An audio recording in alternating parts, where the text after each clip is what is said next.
Olá, estamos iniciando mais um momento de oração. Para isso, invocamos, o poder de 3 nomes. Em nome do Pai, do Filho e do Espírito Santo. Amém. Começamos nesse momento com uma música, como sempre fazemos, do Espírito Santo. E hoje, em especial, a letra nos diz: quem sou eu para pôr impedimentos? Vem e faz tudo aquilo que queres fazer.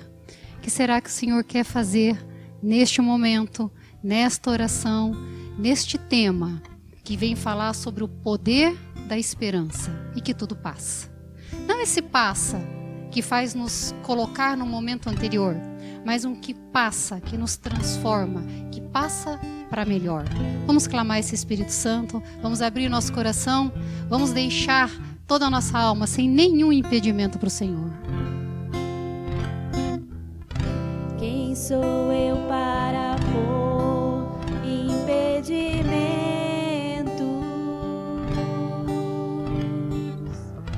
Vem e faz tudo aquilo que queres fazer.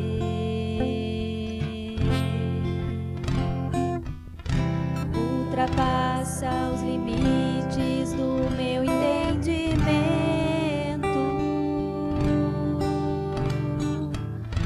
Livre acesso te dou e assim vou me render. Quem sou eu para pôr impedimento? Vem, Senhor, e faz tudo aquilo que queres no nosso coração. Vem e faz tudo aquilo que queres fazer. Ultrapassa nessa oração todos os nossos limites. Ultrapassa os limites do meu entendimento.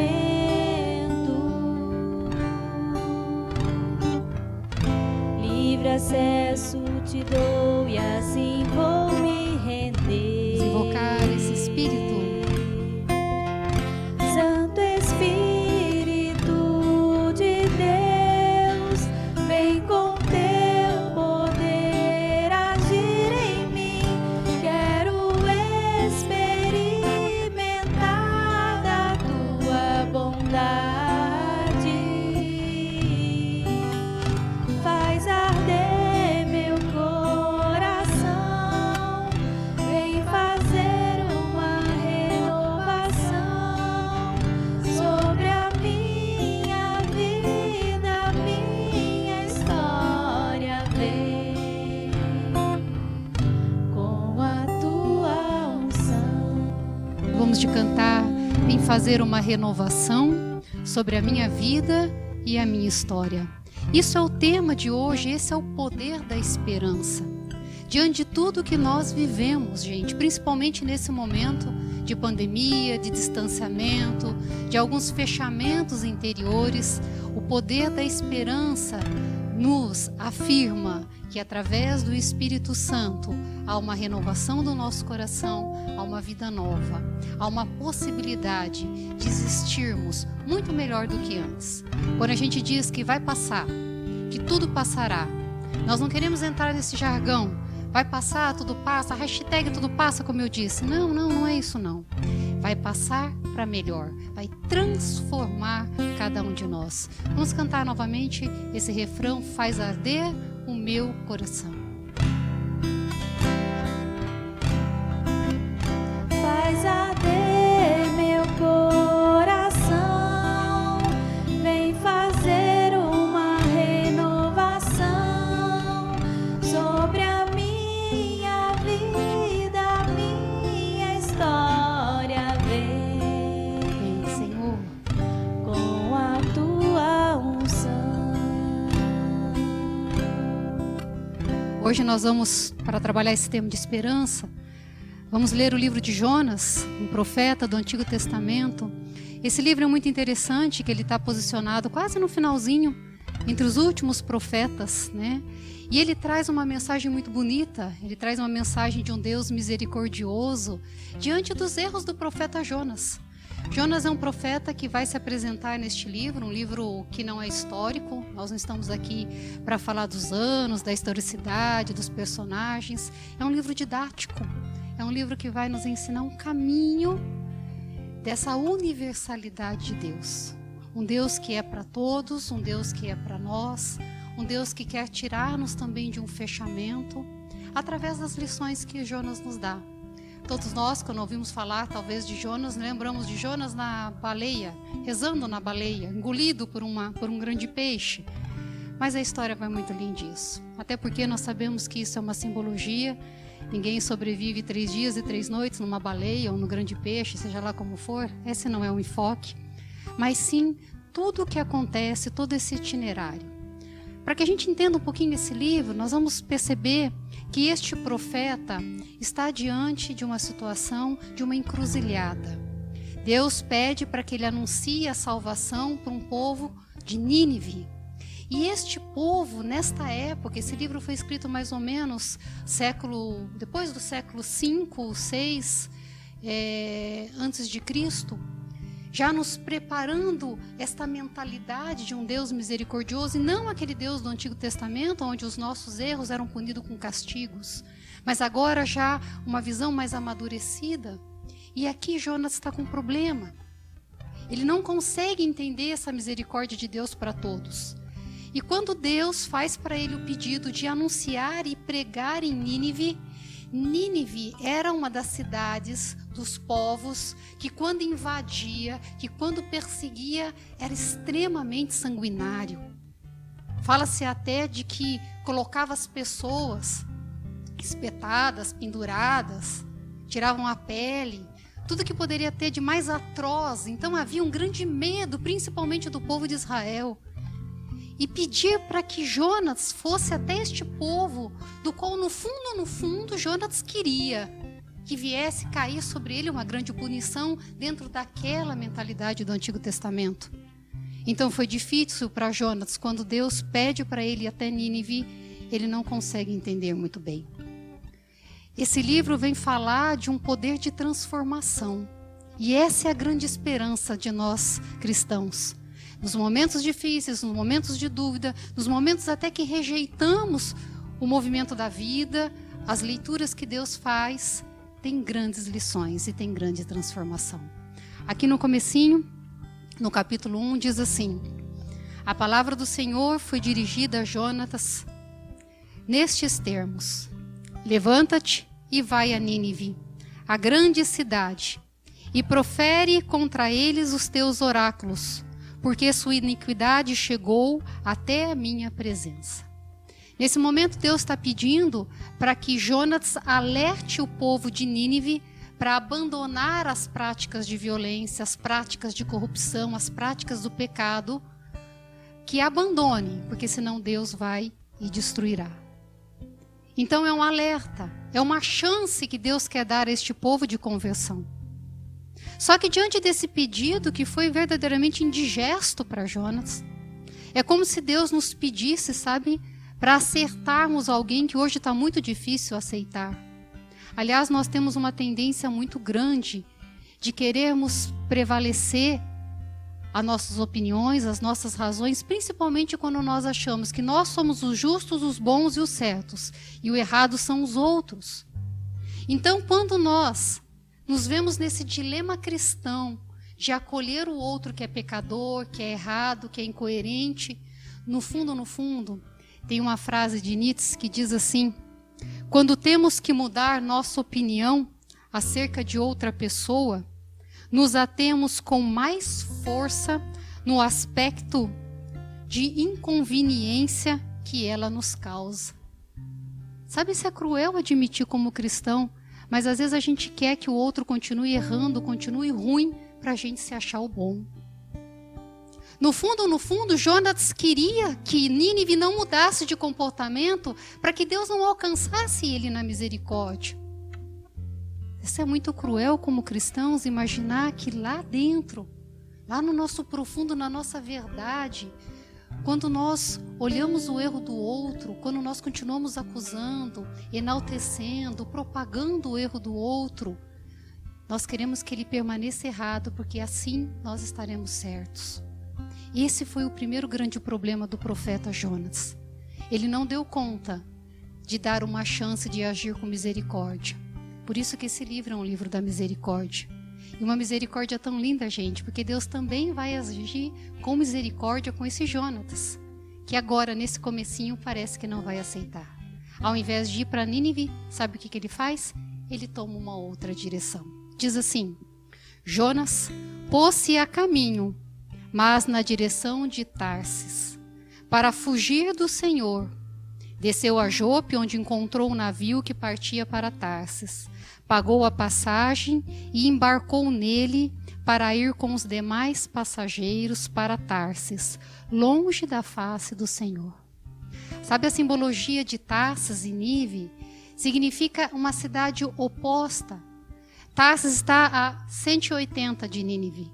Ou seja, Deus quer Jonas na direção de Nínive e Jonas paga o preço, paga a passagem, compra deliberadamente um desejo com convicção, uma passagem para ir na direção oposta. E quantas vezes nós, centrados nas nossas razões, pagamos preço para ficar aonde nós queremos ficar, nas nossas certezas. E aqui continua o texto. O Senhor, porém, fez vir sobre o mar um vento impetuoso e levantou uma grande tempestade. E aí, ele vai para dentro desse barco, junto com esses outros passageiros, marinheiros, tripulação. E o que acontece? Advém uma grande tempestade. Aterrorizados, os marinheiros puseram-se a invocar cada qual seu Deus e atiraram no mar a carga do navio para aliviarem o peso. Entretanto, Jonas tinha descido ao porão do navio e, deitando-se ali, dormia profundamente. Veio o capitão e o despertou. Olha que expressão irônica que tem aqui no texto. Dorminhoco, diz o capitão. Que estás fazendo aqui? Levanta-te, invoca o teu Deus, para ver se ele se lembra talvez de nós e nos livre dessa tempestade, dessa morte. Aqui nós já vemos uma série de elementos. Os marinheiros dizem claramente aqui que estavam invocando os seus deuses. Esses marinheiros não acreditavam no Deus de Abraão, no Deus que nós acreditamos. Eram homens de todos os tipos de crença, que não estavam aqui acreditando no nosso Deus, ou invocando este Deus. Mas eles, na hora do desespero, naquilo que eles podem se agarrar, eles se levantam, eles oram, eles clamam. E o que faz Jonas agora? Está no fundo. Está ensimesmado, está fechado na sua dor. Esse é um movimento que muitos de nós cristãos fazemos, sim. Ficamos fechados, ficamos dormindo sobre as nossas dificuldades. É ironia, sim. Esse livro, ele tem várias expressões irônicas. Dorminhoco, acorda, levanta-te, desperta. Você não é o profeta, era você o primeiro a estar rezando aqui. E aqui quem está rezando são os pagãos, quem está fazendo a coisa certa são os outros. Quem está indo à luta são aqueles que professam outra fé. E aí eles se levanta, mas eles percebem que tem alguma coisa errada aqui. E vão tentar entender qual a razão daquela tempestade que veio inesperadamente. Eram homens do mar, eram marinheiros. E essa tempestade vinha de forma muito estranha. Não estava indicando nada que iria virar o tempo. Então eles começam a questionar o porquê dessa tempestade. E essa simbologia é muito rica. Porque, meus queridos, às vezes a nossa vida está seguindo um curso e inexplicadamente vira o tempo para o nosso lado. E aí, ao invés de olhar para as tempestades, a gente tem que olhar para nós mesmos. O porquê que nós estamos vivendo isso. E esses marinheiros começam a invocar e tentar descobrir o que está acontecendo. Olham para Jonas e vê que Jonas tem alguma coisa ali que pode estar causando essa tempestade. E perguntam para ele, quem é você? De onde você veio? É você que ao entrar neste barco está causando isso? E nesse momento, nessa pergunta, Jonas diz assim, no versículo 9, capítulo 1. Sou hebreu. Responde ele. Adoro o Senhor, Deus dos céus, que criou o mar e todos os continentes. Ficaram então aqueles homens possuídos de grande temor e disseram-lhe, por que fizestes isto? pois tinham compreendido pela própria declaração de Jonas que este fugia para escapar à ordem do Senhor. E disseram-lhe: que havemos de fazer para que o mar se acalme em torno de nós? Porque o mar tornava-se cada vez mais ameaçador. Tomai-me, disse Jonas, lançai-me às águas e o mar se acalmará. Reconheço que sou eu a causa dessa terrível tempestade que sobreveio sobre todos vocês. O que nós percebemos nesse texto aqui? Eles olham para Jonas, reconhecem, Jonas se declara temente a Deus, se declara um adorador de Deus, mas ele não está adorando. E aí os marinheiros, nesse momento, agem com muita misericórdia. Jonas fala: eu sei, sou eu a causa dessa tempestade, me joguem no mar. Mas aí os marinheiros não querem. E os marinheiros dizem: este homem não fez nada, por que nós vamos tirar a vida dele, jogar ele no mar? Ele nada fez para nós. E o bonito também na sequência é que estes homens começam a rezar, começam a invocar. Tomada de profundo sentimento de temor para com o Senhor, a tripulação reza e oferece um sacrifício acompanhado de votos.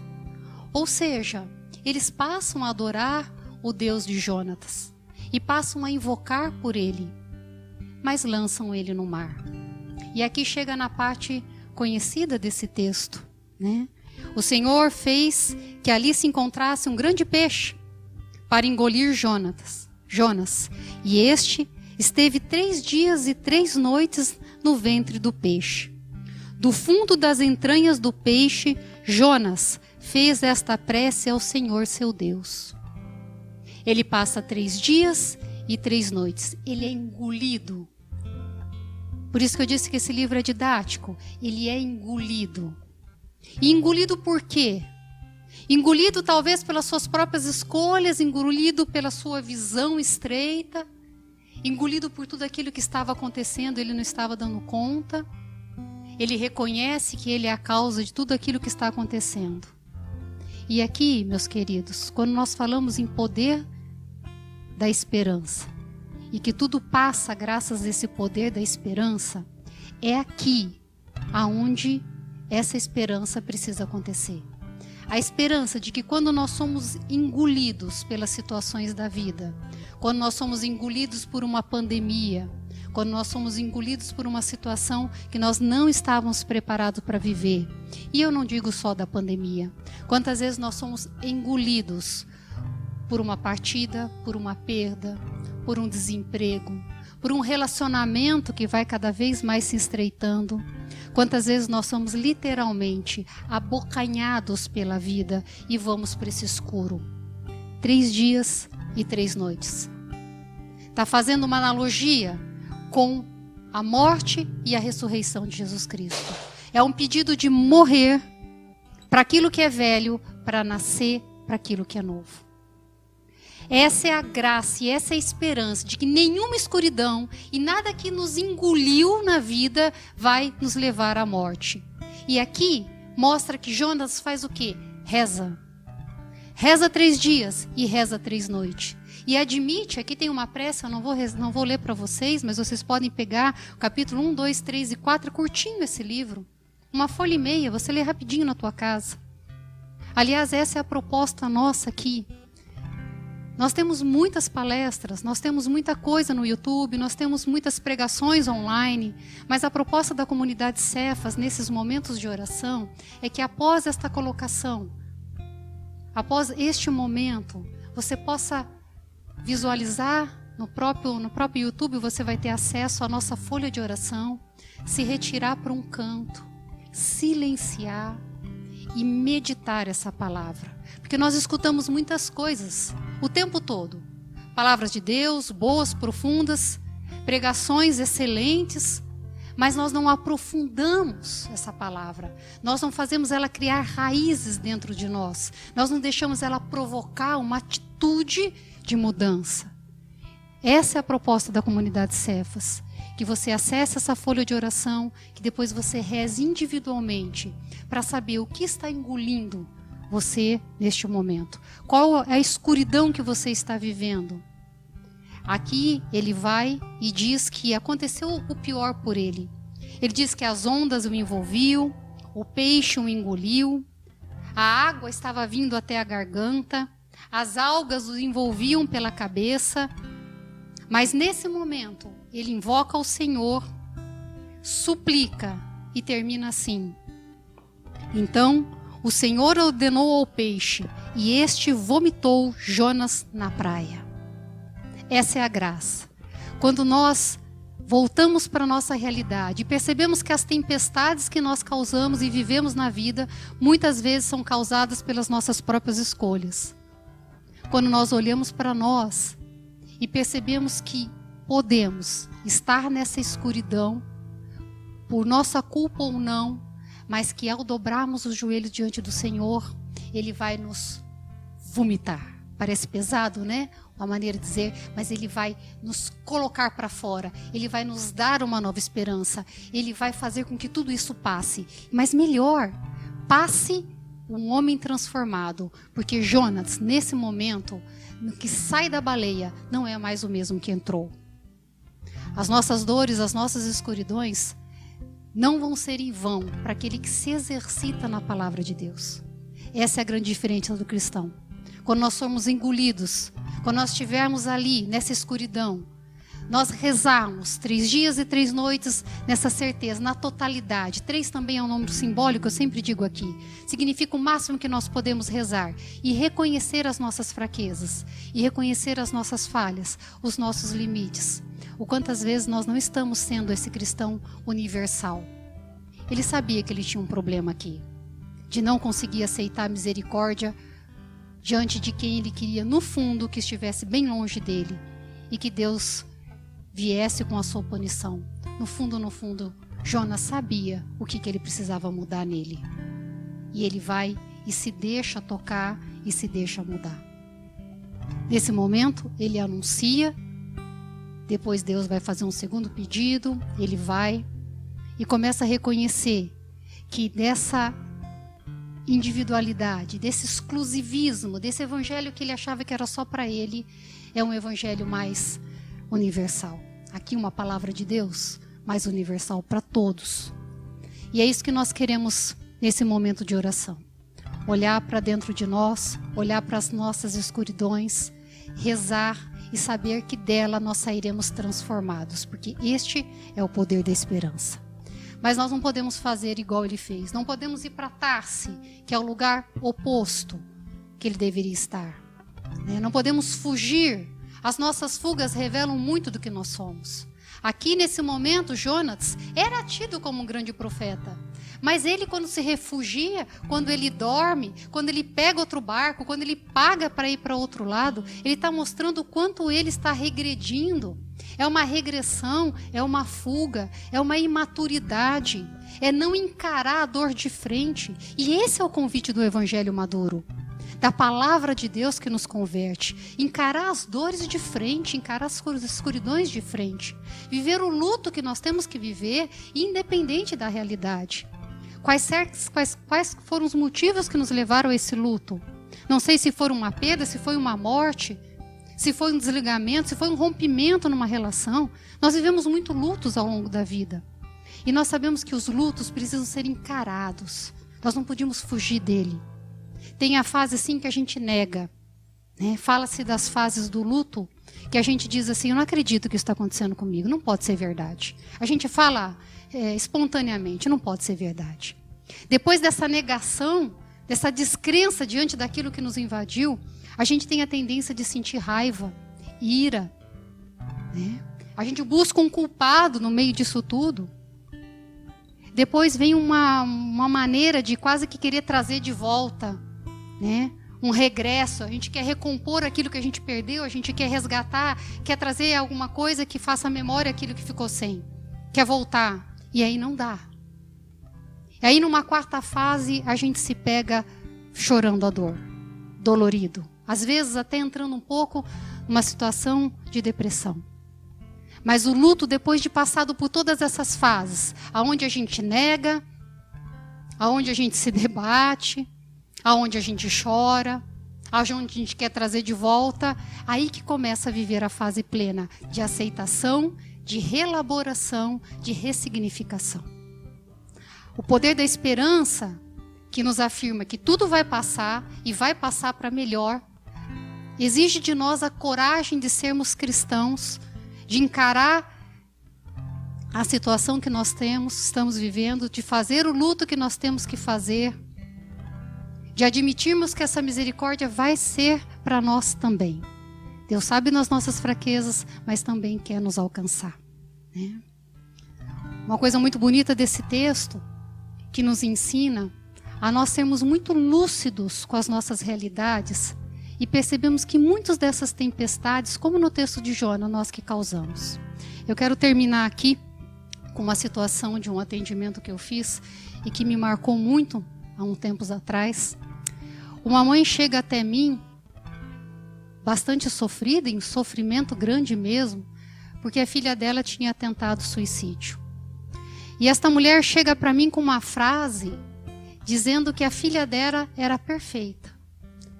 Uma mulher religiosa, sim, temente a Deus, que quis educar a filha dela na Sagrada Escritura, proporcionou tudo o que tinha de melhor, de roupa, de estudo, do ensinamento da palavra. Mas uma frase me chamou a atenção assim que ela chegou na partilha dela. Ela dizia assim: eu tinha uma filha até os 12 anos. E depois ela mudou.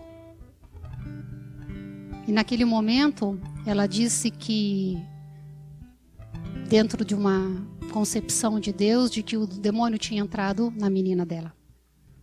E ao escutar aquela história, e a menina que tinha tentado, e hoje uma moça, porque dos 12 anos, hoje essa já era uma jovem, e tinha tentado suicídio, e ao perceber essa mãe em sofrimento, havia dois grandes sofrimentos ali. Uma mãe que não soube perceber que a filha, talvez por desconhecimento, por uma questão cultural, não soube perceber que a filha estava entrando numa pré-adolescência, que precisava romper com algumas coisas para construir a sua própria identidade. E quantos pais se debatem nesse momento, quando aquele adolescente, pré-adolescente, começa a ter ideias próprias, começa a querer se vestir um pouco diferente. E aí ela não soube deixar construir essa identidade nova, gradativamente, cedendo um pouquinho e abrindo mão, e fazendo tudo aquilo que uma educação exige que façamos. Vai dando um pouquinho de liberdade vigiada, deixa um pouquinho mais, outro dia um pouquinho mais. Não. Cada tentativa daquela menina, daquela pré-adolescente, de construir-se separado, de se perceber agora a única do mundo e não mais uma extensão da mãe, a mãe oprimiu, a mãe coagiu, a mãe podou absolutamente para manter a filha que ela tinha até 12 anos. E não deixou-se construir uma nova identidade. Ela não soube fazer o luto da criança que precisava morrer para nascer uma adolescente e uma nova jovem e uma cidadã do mundo, que não poderia ser mais extensão dela. Mas ela não soube fazer este luto da criança, que deixou de ser. Quantos pais vivem conflitos com filhos adolescentes, porque não conseguem fazer luto das idealizações? Quantas vezes nós vivemos conflitos conosco mesmo, porque não conseguimos fazer luto do que passou? Do emprego que perdemos, da situação que não volta. Passará sim, tudo passará. Mas não para voltar como era antes. Passará porque nós seremos transformados. Nós vamos olhar essa realidade e vamos ver diferente. Jonas olhou para Nínive, como termina o texto aqui, e entendeu a fala carinhosa e misericordiosa de Deus, dizendo assim: e então, Jonas, não hei de ter compaixão diante dessa cidade, onde há 120 mil seres humanos, aqui é a expressão do texto, que não sabem discernir sequer entre a mão direita e esquerda? Então, Jonas, não terei compaixão deste povo? Porque você acha que ele não merece compaixão? E aí Deus também age com compaixão com Jonas. E isso que é a beleza, né? Esse é o desejo de Deus para nós. Deus está olhando você com toda a compaixão. Está nos orientando através da palavra para que saibamos viver essas escuridões da vida com muita oração, com muita busca, com muita transformação, com muito autoconhecimento, com o nosso meia-culpa, sim, de saber que nós estamos causando essas tempestades. Mas Deus não vai nos jogar no mar. Ele vai agir com misericórdia muito antes disso. Basta que nós saibamos nos entregar a Ele, porque tudo vai passar. E é assim que nós vamos terminar, cantando e dizendo que vai passar sim, né? Vai passar a dor, vai passar a dúvida, vai passar o medo, vai passar e vai nos transformar para muito melhor. Cantemos. Sabe essa crise que você está vivendo hoje? Ela vai passar. Sabe esse vazio que você está experimentando? Ele vai passar. Sabe esse deserto, meu irmão, que você está enfrentando? Ele vai passar.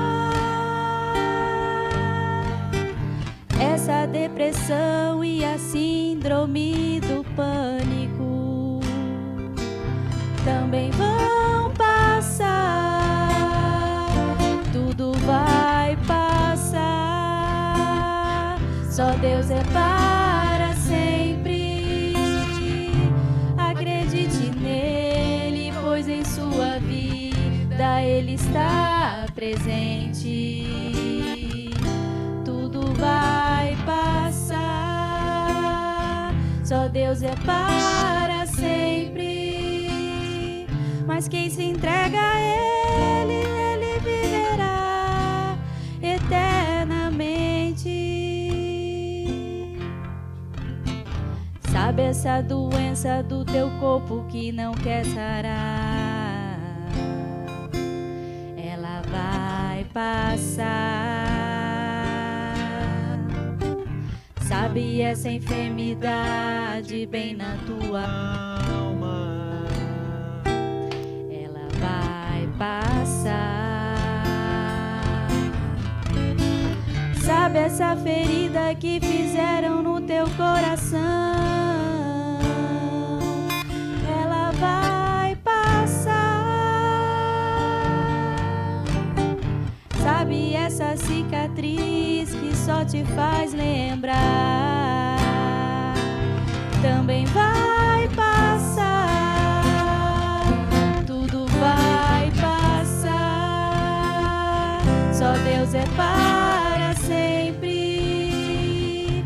Acredite nele, pois em sua vida ele está presente.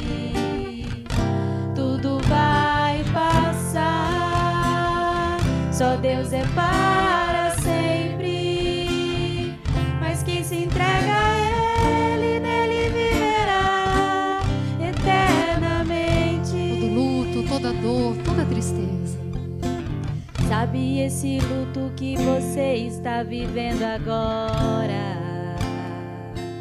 Ele vai passar. Não importa qual tipo de luto e de perda. Sabe essa dor da tristeza de quem já se foi? Ela vai passar. Sabe esse sentimento de que ficou só? Ele vai passar. Sabe esse querer de quem vem de tudo desistir? Também vai passar. Tudo vai passar. Só Deus Tudo permanece. vai passar. Só Deus é para sempre. Acredite nele, pois em sua vida ele está presente. Tudo vai passar. Só Deus é para sempre. Mas quem se entrega a ele, nele viverá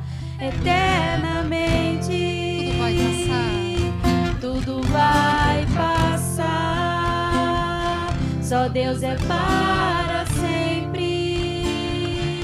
Acredite nele, pois em sua vida ele está presente. Tudo vai passar. Só Deus é para sempre. Mas quem se entrega a ele, nele viverá eternamente. Por isso nós convidamos você nesse momento, agora no finalzinho, a fazer, se não agora, ou no primeiro momento que você tiver, esta oração individual, profunda, silenciosa. Se você nunca rezou conosco um exercício espiritual, entre no nosso canal do YouTube e lá vai ter um vídeo bem pequenininho de 4 minutos, dizendo como rezar um EE, um exercício espiritual. Porque essa é a nossa proposta. Não é esse passar de que milagrosamente a coisa acontece e nos devolve no antigo estágio. Não, não, não, não. Vai passar quando nós fizermos igual Jonas, quando nós olharmos para a nossa realidade interior, quando nós humildemente percebemos também onde estamos errados, onde estamos equivocados, quando nessa humildade nos deixarmos alcançar pela misericórdia de Deus. Aí, aquilo que estiver nos engolindo, Deus vai nos jogar de fora, nos jogar para fora, transformados, renovados. Aí nós vamos entender que mesmo que a situação não tenha se alterado, passou aqui dentro, agora aqui está diferente. Vamos terminar cantando mais uma vez este refrão, que tudo vai passar. Tudo vai passar, só Deus é para sempre. Acredite nele, pois em sua vida